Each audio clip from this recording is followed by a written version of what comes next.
Bonjour à tous et bienvenue dans un nouvel épisode de Assistech. Aujourd'hui, on se charge de l'unboxing de la Livebox Play en version fibre. Donc, la première boîte, c'est tout simplement ce qui va permettre de transcrire la fibre optique en LAN. Donc avec le port LAN ici. Et en fait, la fibre optique arrive ici. Donc voilà pour ça. Donc on continue avec le déballage de la Livebox Play, le modem. Donc c'est parti.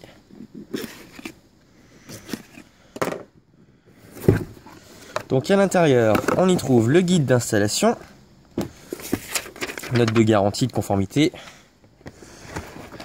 le décodeur, enfin le modem. Comme accessoire, on y trouve le câble d'alimentation, un câble réseau, un câble de téléphonie RJ11, un filtre ADSL qui va nous servir à rien, ainsi qu'un convertisseur prise téléphonique vers RJ11. Vers, je dirais même du RJ45, hein, vu la taille. Hein.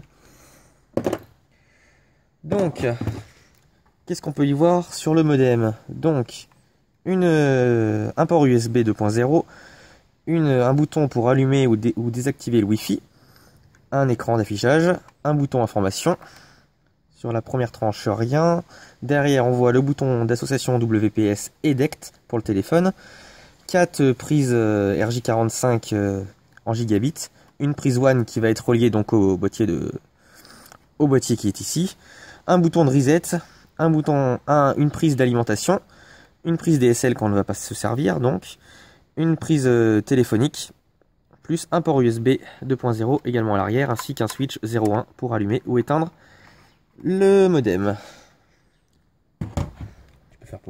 On continue maintenant avec le décodeur télé de la Livebox Play, toujours en version fibre. Donc on l'ouvre.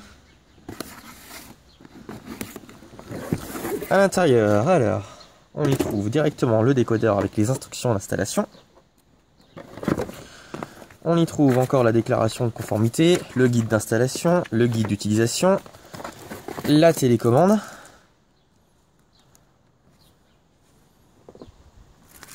Toujours avec le clavier AZERTY à l'arrière.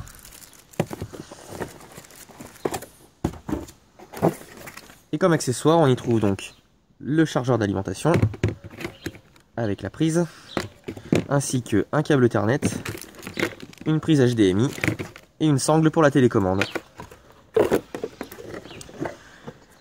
Côté décodeur en façade, un port USB 2.0, un bouton d'alimentation, l'écran, chaîne moins, chaîne plus, le port d'extension pour le Blu-ray en option. Sur les tranches, rien du tout.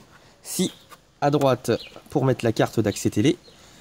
Au dos de l'appareil, on a un ventilateur, un bouton d'éjection du lecteur Blu-ray, une entrée antenne et sa sortie, une sortie SPDIF en coaxial, une connectique analogique, donc vidéo et son, plus un port HDMI, deux ports USB, un port Ethernet 1000, prise pour connecter l'alimentation et encore le switch 0.1.